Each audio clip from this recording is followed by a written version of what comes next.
Caprice, thank you for coming to our interview today. Would you be willing to give your full introduction and tell us a little bit about yourself and your experiences? Hi, my name is Caprice. I actually graduated from Middlesex College 2021, and I was in a program for not even a year, but I was a managing editor of Quo Vadis newspaper. I was an assignment editor. I was basically everything. Right now, in 2024, I am the head layout artist. So now I really focus on a lot of layout and designing of the newspaper, organizing assets that go into the newspaper, and also preparing like ads. I also right now am a journalist for Montgomery News, and it's in Montgomery Township. So I'm doing a lot of political journalism and just community news, which is very different experience from, college news, but it's still all the same. I agree that news is news. Of course, it's going to be received differently by different people, different access to it, right? Like you're working at a monthly, right? Yes, When you're monthly. Covatus, it was a weekly. It was a weekly. Yes. Yeah. And maybe what would you aspire to cover? Like if you're beyond weeklies and monthlies, what would you aspire to cover? What type of newspaper? Daily? I would definitely stick to weekly because it keeps the time periods are more set in stone for weekly newspaper. You know when deadlines are going to be, you know when news is going to be old. Because for a monthly newspaper, it can be a little bit hard to really gauge what should I put in this newspaper if everything's going to be old by the time it comes out. So you have to change the content. But for weekly newspapers, it's really news that matters. Just throwing it in there when you bring up that topic. Timeliness is one of the values to make you even know if something is news. Supposedly, it should be something current. So I can see where it would definitely be a challenge to work on a monthly. You don't want to neglect to tell the readers something that is well, it has affected them or why it affected them or that's going to affect them, but it might be difficult to stay focused. And it is, I guess, hard to work in that kind of deadline space where, okay, we've got a whole month. Maybe I can ignore some of the stuff that, already happened, but maybe you still need to go back. So it's definitely different. And when and if you move on to something like the biweekly or daily, it'll be a big adjustment for you, probably. So I'm going to start by asking you, well, I'll just basically set the stage for the fact that we're focusing on covering weekly, or I guess you could say meetings. They don't necessarily have to be weekly, especially in a small town. But you're covering like meetings, like council meetings, I guess any zoning meetings, any kind of things that help a town run. It could be library meetings, it could be trustee meetings, trustees of something or the other. Um, what do you do to prepare for these, I guess, small community meetings? I would say when I came to Montgomery for well, this is the first time like I'm actually I'm considered a new person to this very small town, so all eyes are on me because that's how close the community is, which is actually a lot easier for a smaller community to do journalism.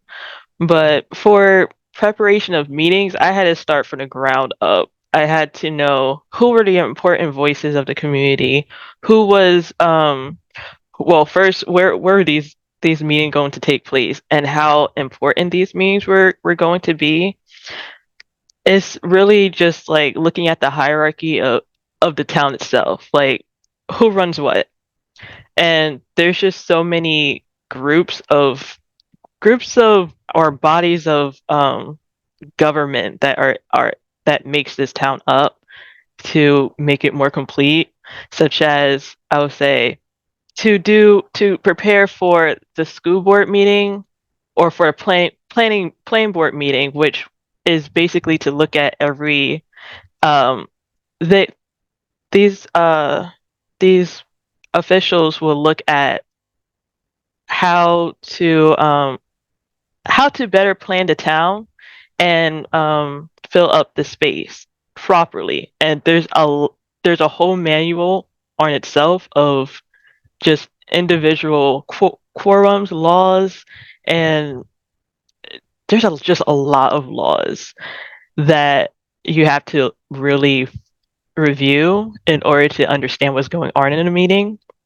You have to look at who are the people who are um are not advise well, yes, advising. So you want to know who's on the board. And I mean, like, really know who they are. So as soon as you actually go in, you can, like, you should be able to talk to people and just know who they are. If not, at least you'll know, like, that they are a part of the board if you don't know their name. Um, yes. So you describe yourself as a person living in the small town, the same small town that you're covering for the newspaper, and you describe yourself as new, right? Mhm. Okay. So, do you feel that in that situation, living in a small town that you are covering and being new, that presents any unique challenges to, I guess, being fair, especially the part about people would see you around town and all that. You were talking about how you'd have to really know what you're talking about, or suggesting that that's important. You have to research, I guess, the official documents that I guess bylaws of different meetings and know who's who. Does that present any kind of challenge with bias, possibly? For maybe it's not for you, but could you see that being a problem at a newspaper that's, small community, all that? Can you see that being a problem? And maybe talk a little bit about how. Definitely. So I'm grateful to have been, I guess, stationed outside. Well, I live in Rocky Hill, so I'm basically on the outskirts of town, but it's all generally the same area, just different parts of town. I mean, Montgomery is its own town, but it's still so close that it's all together. Um, Coming in as a new person has granted me the best pair of lens that I could ever get, only because small towns like this, everyone has an opinion. Everyone. Like, you can go down the street and someone will spark up a conversation with you, and it's really opinionated, and I can see it's very easy to be swayed back and forth, especially over here. Um, and I have seen, like, myself, even in other newspapers, if you're living in a town, you have to work, like, you have to know how to approach different situations. For example, if you're if you're writing something that many people may not know, right now I gauge off of what I don't know because I'm new to the town, so I'm always looking for things that I don't know, and I will add that fact inside, like, my story that I'm writing to make sure, like, people who don't know, like, this is, like, the government is this, like, this is what makes up, the budget, or these department make up the budget. I mean, for some people, they just already know that the police department is makes up the municipal budget, or your dollars go into this, but I don't, and I know a lot of other people don't.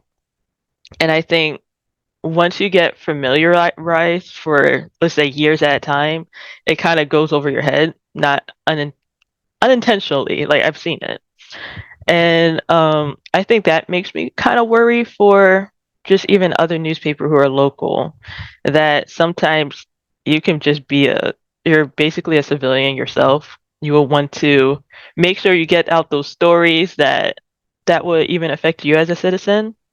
For example, taxes. Like, you you may even have an opinion on it, and it may come out accidentally. With It's just really trying to remain both sides, seeing both sides of the equation. Okay, so you did mention where you would need to research. Just kind of like you're saying before, everybody doesn't know everything that one could take for granted. Oh, you do research. So where would you find these types of documents that would give you real information that you need to be unbiased and to cover all the sides, because you know how things work? Where can you find that? I am absolutely grateful that my town's or Montgomery Town's website is so clean and concise on every board has its own little like sub website that have information on project that are current and past projects.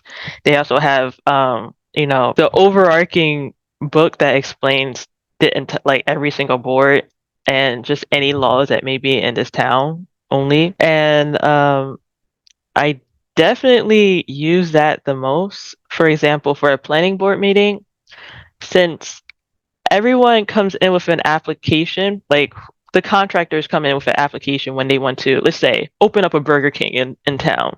They have to go through the planning board, they have to go through all these other boards, but they have an application first.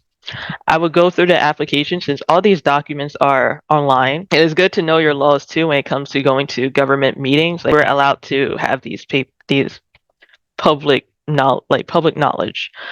I would look through the application. I will find, phone numbers, names are always important. Names of who is who's the engineer, especially if the problem has to deal with engineering. Is it over a, they're always talking about uh storm water prop issues. I always gotta go to engineering and to you see the oh my goodness, the environmental board. That's important. Um, the site there's always a site plan as well that will actually let you see the layout. It will always let you see like the streets that is off of. Okay, there's always a talk about traffic in this area. You want to see for yourself that okay, this is a dead end right there, and if that street is only going one way, all the other streets are funneled into that one lane, and you're putting a store right there. So it's that may be problematic. Let's see what the town thinks in this meeting because they're going to discuss it. And I already saw the site plan. I already know where the store is going to be located. Now I want to focus my attention on what everyone will be saying because the town but people around town can also call in or they can go in the meeting and they could give their opinion, which is always important. So what I'm hearing is that you could use websites where they actually have real information that's a document, like an application or dates or maps, where you could know what is reality before you go to the meeting. And Yes. then that's a portion of the story. And the other portion would be what other people have to say about it who maybe didn't do research, maybe just they have a layman's understanding of the town or they have is experiential, like maybe they live over there or whatever. Maybe something happened like that before and they remember it, and that's also adding some depth to the story, all of that. So you would say that you can find those documents online, or maybe is anything still in like a physical form at all? Like, is there? There's when you go to a meeting, they will have a oh my goodness agenda, and they will have like the basically a quorum of people of the attendees that are influential in the meeting, and they will say yay or nay. It has a lot more information on those documents that you get in person than you can see online. Like they will have it online, but it won't be filled out. So I tend to get everything in person, but at least I can already see ahead of time like what like I kind of have like a photographic memory, so I just know when it is missed. Like you can't be a document and it's missing something. So or it has a lot more extra to added to it. So basically, if you're going to cover the news, you have to truly have studied, done your research. Otherwise, you could just be swayed by what people are saying and they may not have complete information. They might just be going off emotionalism or whatever. Or you live in the town, you could have your own emotions. So yeah, the research is important. Kind of segueing out of there, but it's connected. How important is it to make sure that you're being unbiased in your reporting, especially when in your particular situation that you're talking about, you live in the town where you're covering what's happening in the town. It's important because for our community journalism class, I would have to assume that most people signed up for it because they would like to report something about their town. So journalism isn't about just telling how you feel or what you think or trying to reason something out in front of people, whether it be writing or making a video about it. That's not journalism. Anybody could do that. But in journalism, we know we're trying to be objective and tell as best as we can. We're trying to tell what happened. So we know that that's kind of like, well, it's one thing to draw a picture of something because then you're just drawing what you see and what's important to you and emphasizing it. So the other possibility to convey an image is a mirror. So a reporter is attempting to be a mirror, right? The mirror is just everything that's in front of you for real. It's not like, oh, I saw that part bigger or better or more colorful because that's the way the artist drew it. The mirror is just actually the picture, which is the unbiased part, right? So how important is it for someone who's saying they're a journalist to be unbiased? See, this is a topic that I'm extremely passionate about because I love news and I'm really passionate about seeing all sides of the story. Now, in a small town with local politics, you can see the visible divide in politics. And it doesn't matter if your newspaper is swayed left or right, which I always come from a sense of central. I want to hear from all parties, and that even if that would mean I would, for example, the school board meeting is extremely divided here, and you could you could see that the Republicans were on one side, the Democrats were on the other side, and I will interview everyone. Like I will go to both sides, even though they're in like little forms of little groups, and I will talk to them like a person, and I will get their opinions. It does not matter if I agree or I disagree. It doesn't matter what my opinion is. As a journalist, you should like put your political agendas to the side because it's not about you or what you believe really. It's really how other people feel. Like you have to take yourself out of the equation in any form of journalism, and I think that's extremely important. Another example is that I go to both the Democratic and the Republican meetings in my town, and I mean uh, for some people that's like it it doesn't sit right with some people because like I guess because of how our nature of our politics right now, it's one or the other. But again, it's not about me. It's not about any other journalist. Like we're there to cover what are they doing for for example for the local election. What are they doing to fundraise? That could easily be one story with both sides because they're both doing something to do fundraising. That's the main point. Doesn't matter anything else. What are they doing? What do they believe in? What do they stand for? And and it's the easiest is to say it as is or what they say because that's the most truthful when it comes out of their mouths unless it's refutable and un, untruthful not so truthful, but you that's when you do your research on your own there.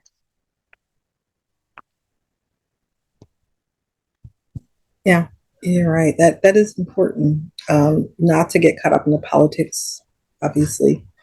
Um, I could ask you personally and then ask you what you've observed. So let's say, for example, since you live in the town, there's a story that somehow something's developing in one of the boards. This is under their purview that they're trying to consider raising taxes, and that would significantly, and that would affect you. Can you see yourself, or have you witnessed, or you can see a scenario under which that could be reported unfairly? Or how could you make sure, besides just knowing that that's a principle that you should follow, how can you make sure that you are fair about something like that's that serious, like your money, your pocket? How do you do that? So I think that's when the secondary sources matter the most because you could easily get an opinion that is for and against. And hypothetically, say I'm definitely against the raising of taxes. It's not going to be my voice, but I'm also going to amplify the voices of those who say, okay, who has another take of the story, as in, but these taxes will pay for, a food, let's say, what is it called? A food bank that we don't have in this town, hypothetically. Um, and they will say like that's good for that, but there's also all these other things that they're going to do with this tax money, and I think that will kind of level it out because opinions vary a lot. So I'm going to try to throw out a few more hypotheticals. And, our audience, who I hope they all want to pursue some form of community journalism. Let's throw it out there just to get people's minds working on this. So let's say that you're reporting and you do have a platform, the newspaper, maybe there's a news blog in a town, something like that, right? And so let's say, for example, that, there are strong opinions, and of course you could be affected, so you might have one. How do you deflect people attempting to co-opt your voice, your credibility as a journalist, to put forth their agenda? Because you really do live there, you really do have connections there, and they really could be trying to use you. So how do you handle that? That's the part about journalism to me that is the most scariest part. It's being able to identify people who have, malicious intent, or it may not even be malicious intent. It could be selfish, just pure selfishness. Like an ulterior motive. Yes, ulterior motive. I think it's like it actually turns out to be more movie related. Like it could be in a scene inside a movie, just how accurate it is, because you won't even know, like, sometimes that like, for example, like a government official would just come up and like strike a conversation with you, but the conversation would go from, oh, like, how's the day, like, how's your day, how, like, it's sunny outside, to something extremely serious that you could just hear the intent of, I want you to cover this, but I want you to see my point of view first before you, or I would get those that before something about to drop, like, not, I wouldn't say scandalous, like completely scandalous, but something that they want to get ahead of before time. Like, I would see sometimes government officials, try to buddy, like when I'm just like sitting there. I could be even with my family sometimes. Like, I remember I went to I went to like a event that I covered with my family because it was like, it was kind of my off time, so I was just hanging out with my family, and I I was like I was kind of pulled away from them, and then I realized, okay, this is not really appropriate and not the appropriate time, and meet with me, or if it's really important and if it has anything to do with, like, if it's a news tip, then send it to me. Like, I have the choice whether or not to really use it or to deem it, worthy, like newsworthy. So there's just countless attempts of, manipulation, but it's really, you just have to have a strong will, and that's for anyone. You have to have a strong just strong mind, strong will, and just really know yourself. Like you have to separate yourself. You have to know your purpose as a journalist, and that is news, both sides. News, all sides.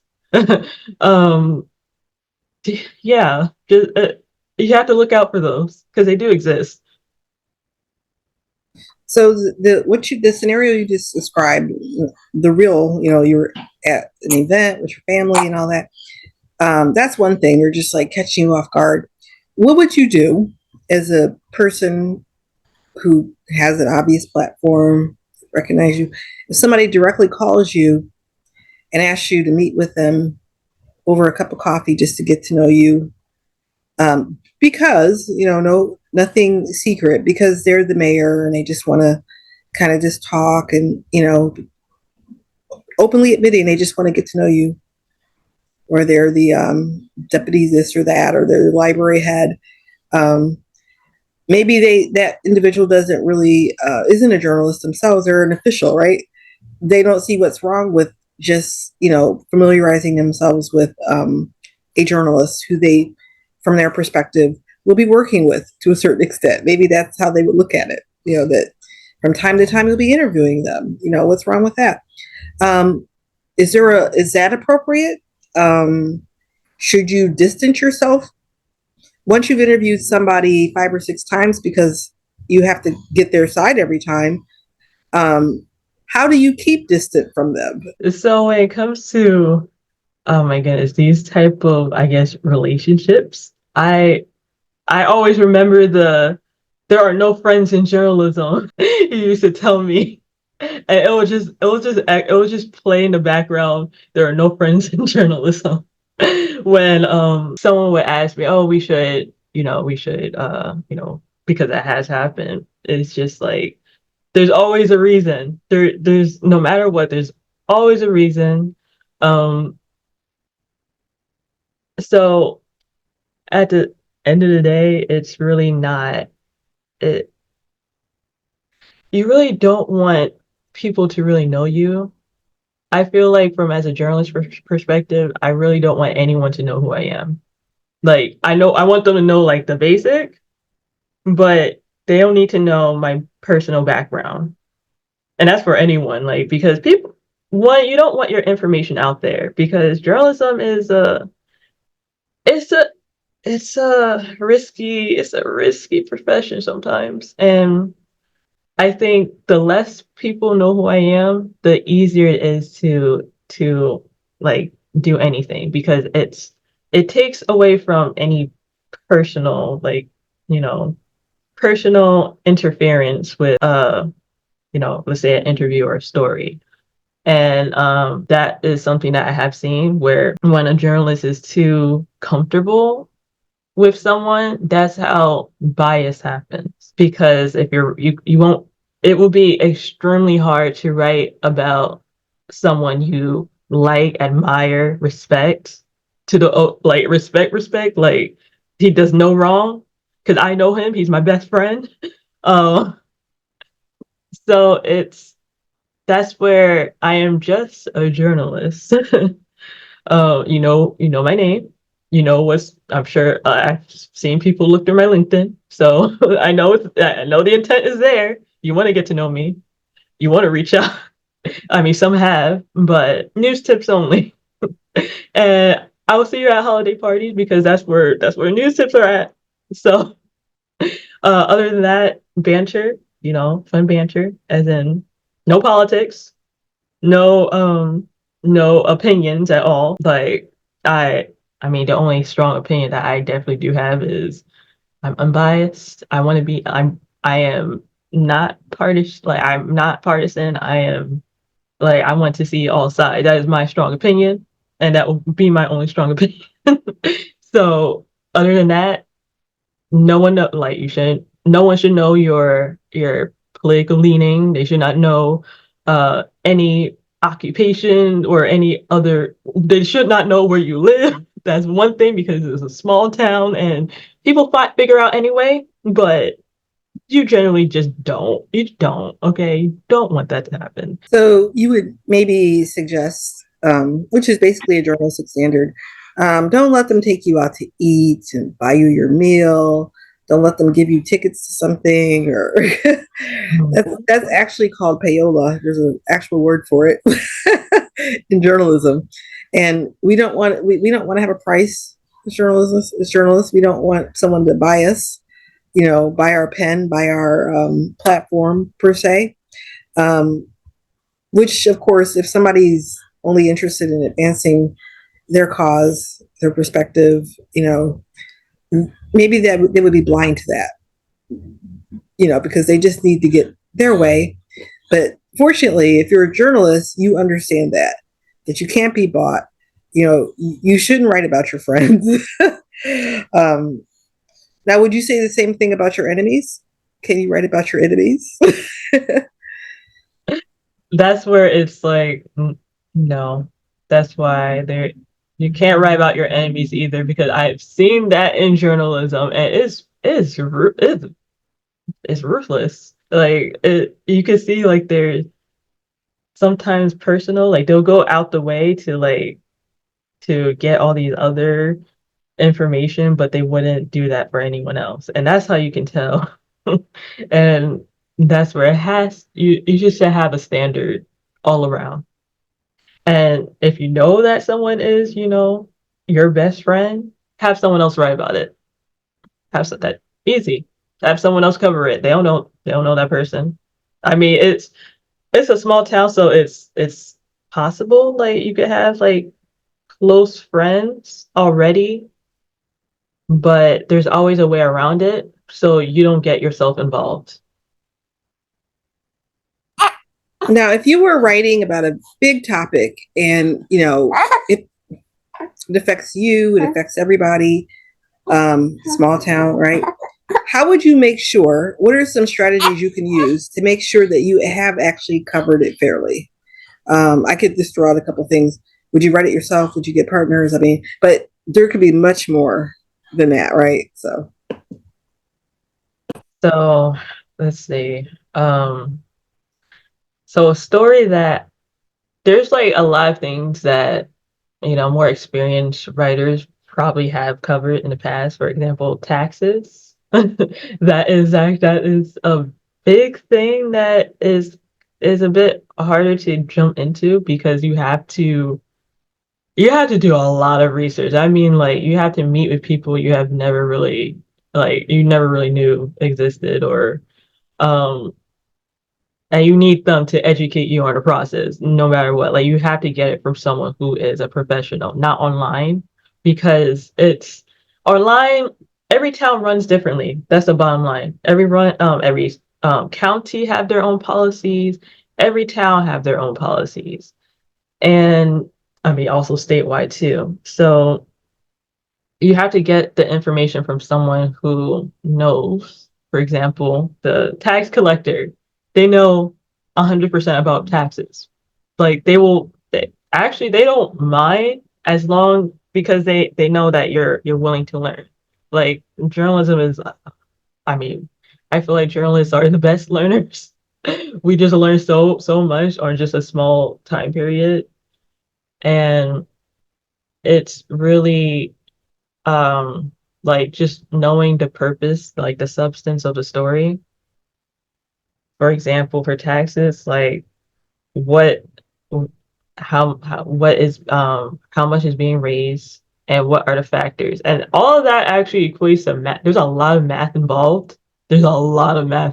Like I even like even for the municipal budget, which is a budget that the town spending, there's just a lot of math, and you have to use skills such as, like I've used my statistics skills a lot that I never knew that like I would need so much of when it comes to anything with numbers. And Excel, it was also my best friend during that time of budgeting and what grants were used, because you would have to like subtract it out and actually find that out yourself. That's the journalism part, is finding out where the money came from, because they won't disclose that sometimes. And that's where the investigative goggles come on, and you just keep going down a paper trail. And I think that is how you really you get more information out of a story by digging deeper into it. And then when you dig deeper into it, you ask, you open up a dialogue to the people involved. That's insightful. Now, as a person who is in a community who wants to share information from the community fairly, what do you think is the worst thing that you could do or not do in the service of that goal? As a person who's a community journalist, in our audience, maybe some people could be actual journalists like you who are, trained, or they could just be, I like to write, and if I can learn how to write journalistically, I can, do some good in my community. What's something that has to do with publishing a story where you would be doing a disservice to the story as a person who feels passionately and you want to get the word out and nobody's doing it in this community? It's small town. Maybe the newspaper covers a region, not a city, the one that people have. What's something that you wouldn't do? I'm not saying that you shouldn't do, that you wouldn't do that would cause a problem. What's that mistake that they could make?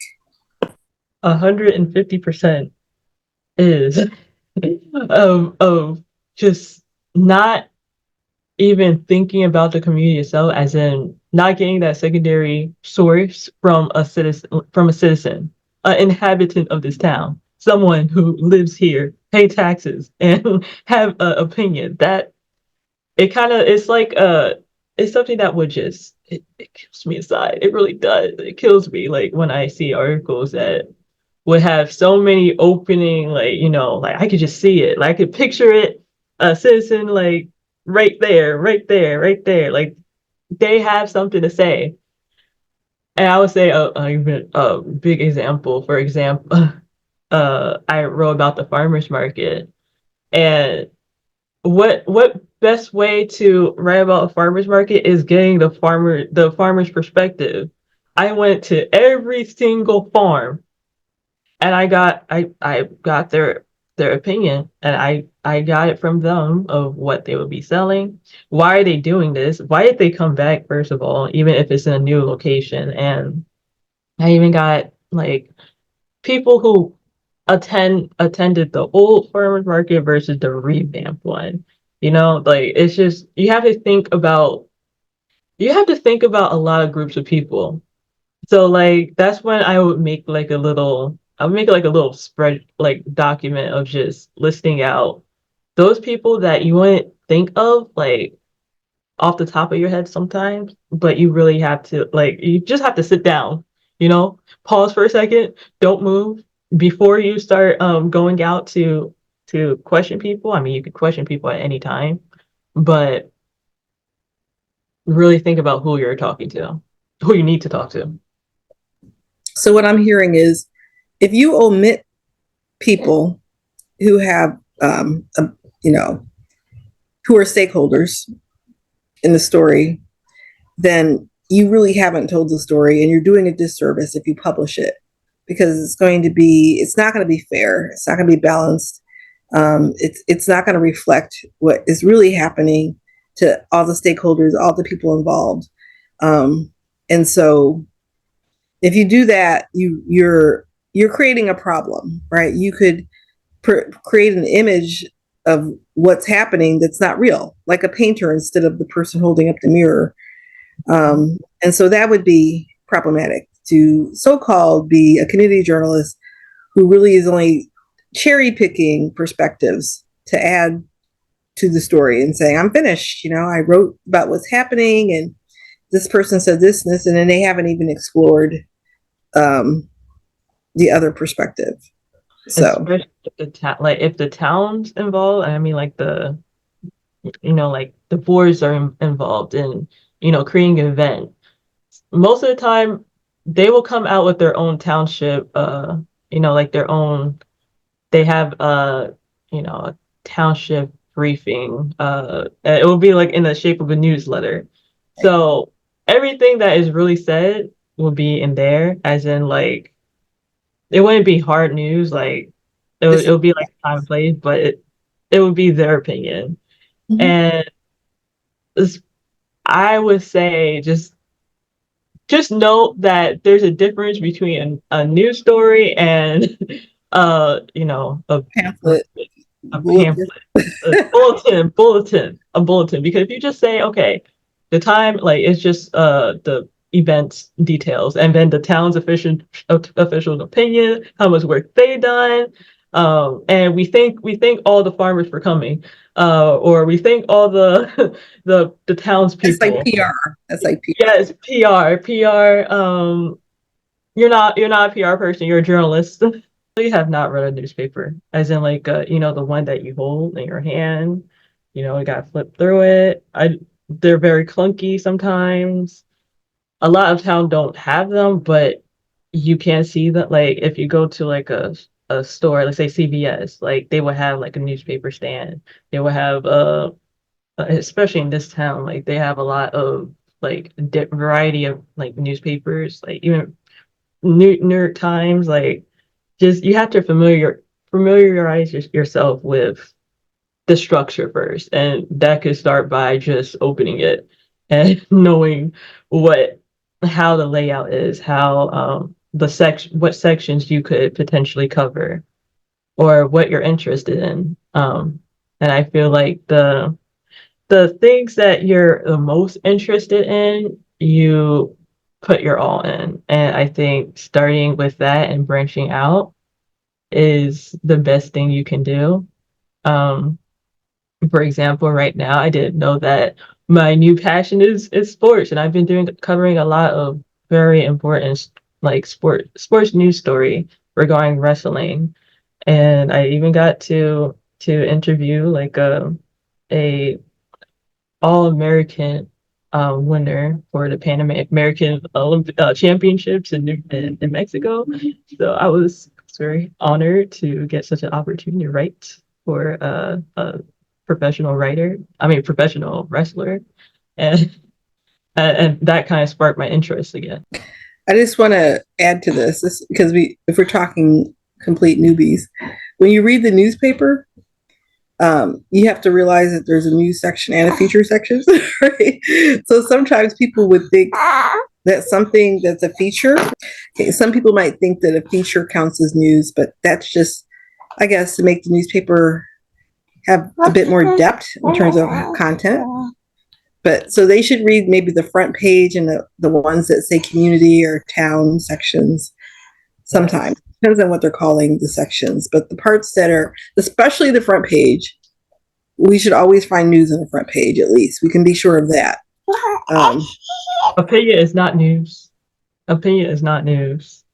And if you read the front page and you find a story that has any personal opinions of the journalist, then you know it's not a front page story or news.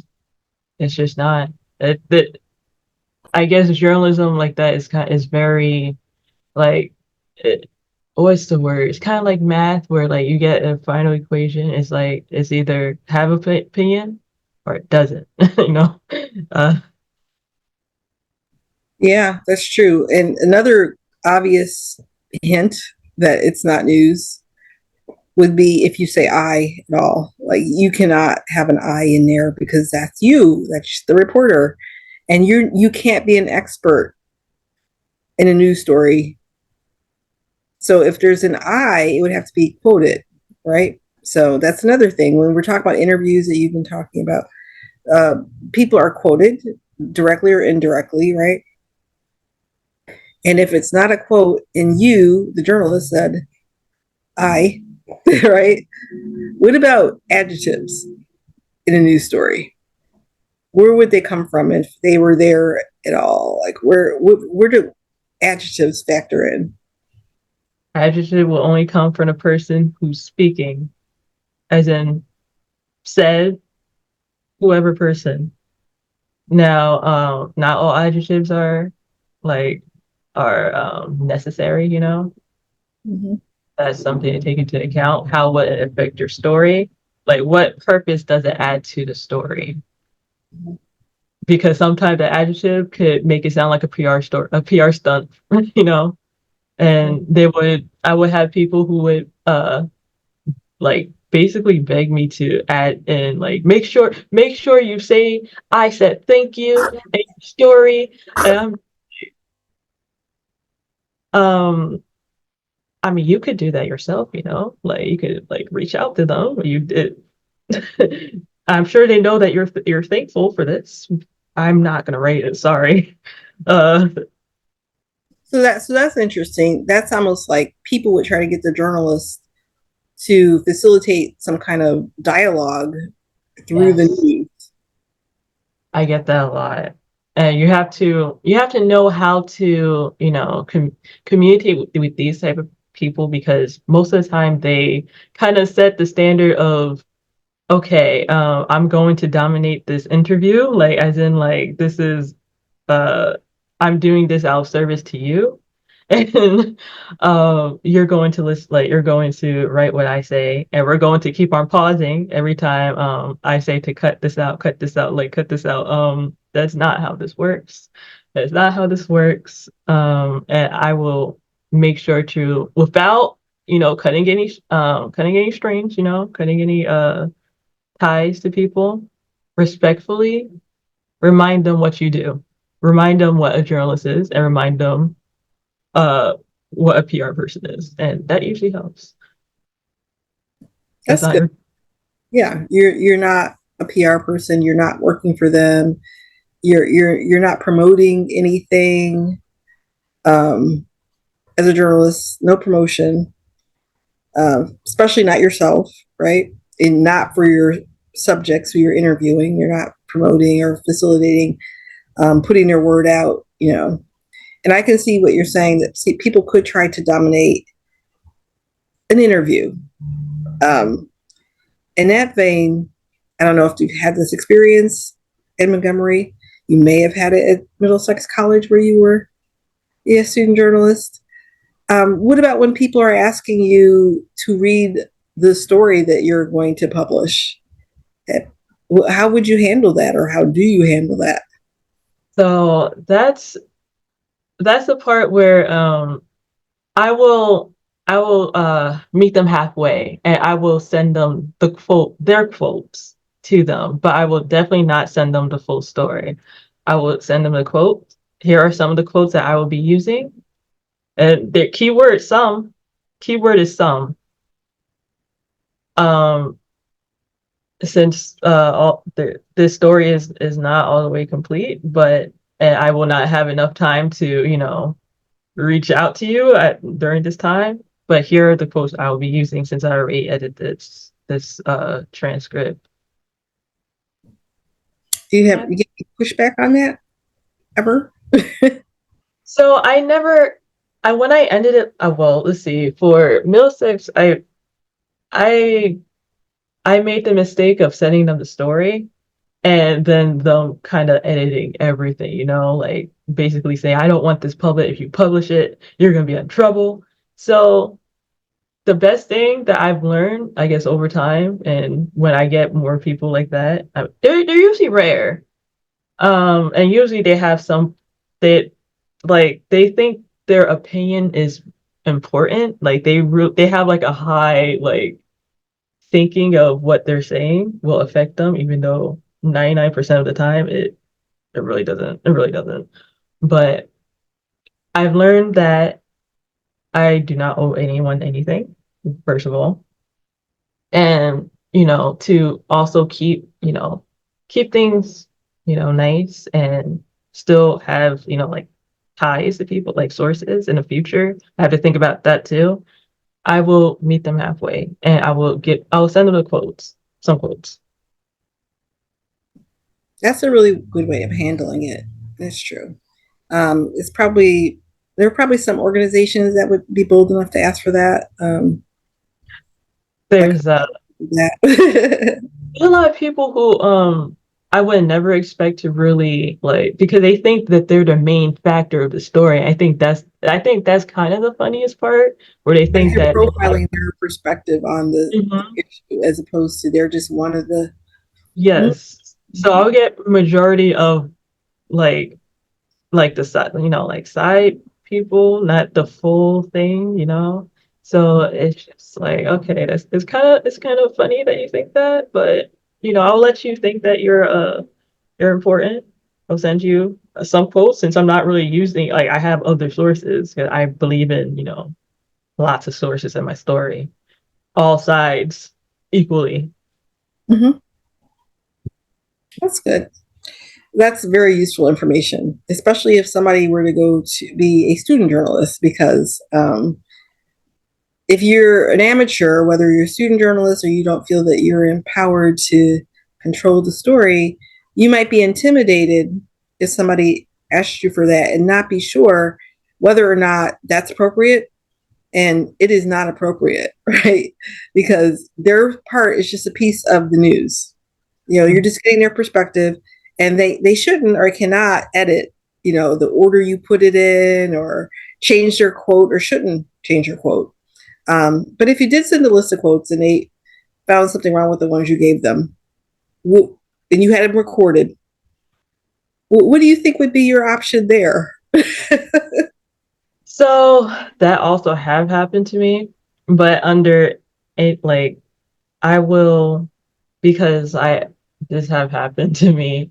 Which I think that's the most nerve-wracking part because I'm not sure how, especially in a small town, like you need that person, and they probably a lot of people hold a bit of grudges around here, not to be very you know, um, it, yeah, you don't want to be on the bad side all the way.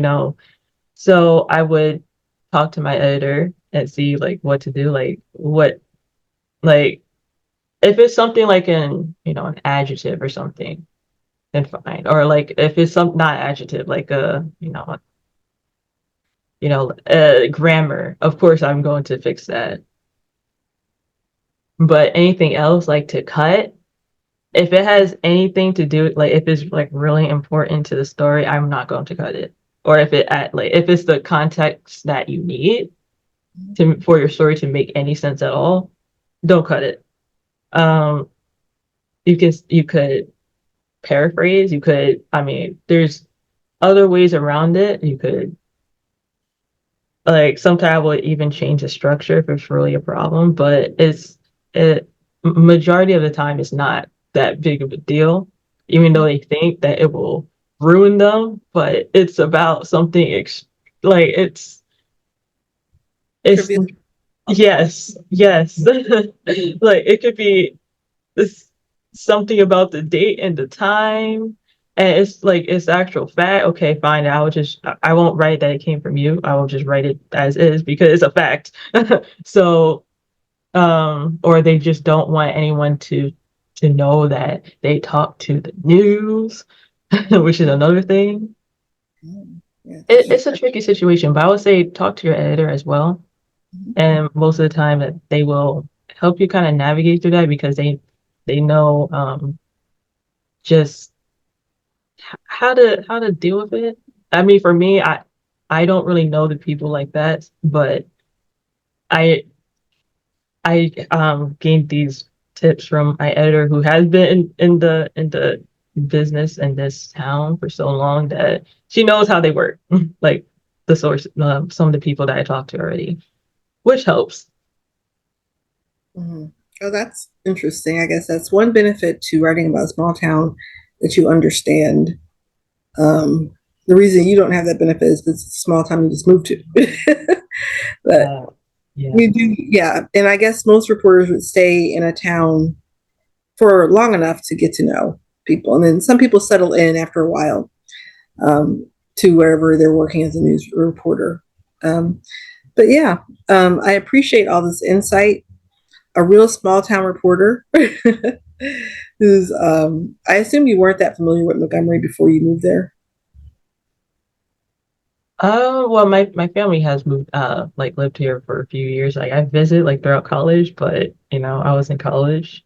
You weren't After paying I visit, attention, right? Like the taxes, the no, I central, was not. I was not. like it's just, yeah. Like, oh my goodness, I All know this, too much now. this is how you run a town. Oh, wow. Yeah. Mhm. It's true because sometimes, for the sake of our readership, you may feel very passionate about your town. There may be one issue that's bothering you or something that you're really behind, and that's why you want to report it, but you don't know all the big picture of your town. So if you Mhm. commit to, well, towns are interesting. I'm going to start really doing this. Then you're going to find out more than you bargained for. There's nothing wrong with that. We need journalism in small towns for sure. And we need real journalism, right? Not someone who's just got an axe to grind and they just want to get back at somebody or embarrass somebody or promote somebody, right? Those are all the pitfalls that like a community journalist could have because they could be used just to, help somebody's business. They could be used to make something pass a referendum or something. And that's not fair to the people who work Definitely. every day and they just want to find out what's really happening so they can know what to do. Right. That's part of it. And in some ways, like you said, you get to know too much. Like no, you don't have your innocence anymore. I Now know. how they make these decisions. You go to their meeting and see how they really are and how they have their discussions. Mhm. So That's yeah. the fun part. Fun part Yeah. is learning. Like learn. Like I feel like I learn daily, and Mhm. that's the best part about being a journalist. Mhm. That is true. You also become curious because at that point, you know the secret sauce of how a town runs. Now you'd go to another town and be like, I wonder, how they're doing this. How did they come up with that decision about the bridge? Or how did they decide to let that street be closed for 7 months? Why did they put that stop sign there when, there's this reason and that reason not to do it? Like you realize it. Can't get a McDonald's next to each other. What? A Which Burger King and a McDonald's. right next Imagine. Like something like that's how it's easy to kind of like transfer your knowledge over to another town or Mhm. to anywhere because it's always a hierarchy. Like there's a hierarchy wherever you go because if there wasn't, the town wouldn't run. Right. So always look from the top down. Well, Top is the it's funny when you say that when you learn how things get done a certain way. It's kind of like when I was a small child and I didn't realize that the reason we have TV was for advertisements, not the cute little shows I was watching. I thought that, the fact that they were playing this cartoon or that interesting show or The Wizard of Oz is because they wanted us to see those, not because they wanted to sell an ad to just the the person innocent. who wants to watch The Wizard of Oz that they would want to buy whatever it is. The ads are why. And you could say the same thing for towns and cities. Money makes everything move. You know, things that happen are happening for a reason that you can't see necessarily or understand and relate to, right? You just see the big picture. Oh, there's a new McDonald's. I like it. I love McDonald's. I don't like Burger King. Now there's two, and I don't have to only eat Burger King, but there's something behind it, right? And Mhm. that's where the journalism will come in. So there's something behind everything. Well, Caprice, thank you for interviewing with the community journalism program. I hope that our listeners are going to have the opportunity to really learn from you. And if they find themselves, trying to pursue newspaper writing or blog writing, like for a small town, they can think back to these values that you've shared with us, things about not being biased, not letting someone think they can buy you or let them, even if you didn't let them know how to draw lines, between yourself and the people who feel that they would use your platform to be heard or to manipulate the town. Um, is there any one value, one or two words that you think that they should just keep in mind In general. for journalism in a small town? Let's see, one or two words. One, two, or three. Just, or four, whatever. I don't want to stifle the way you say whatever the advice is. People will always have opinions, and just know that no one really, oh, no one, you don't owe anyone like really anything, as in terms of like covering stories that should come from you, your editor, your newspaper, what is the most important to the town. And don't get swayed. That's my 3 words. Don't get swayed. So with a source, we were like, this is the story, not your story. Yes. Yes. And that's what the journalist does, right? The story. Yeah. Remember your job. My other 3 words. Remember your job. Yes. Yes. Your role, tell the truth, right? Well, thank you very much for this time. Thank you for having me.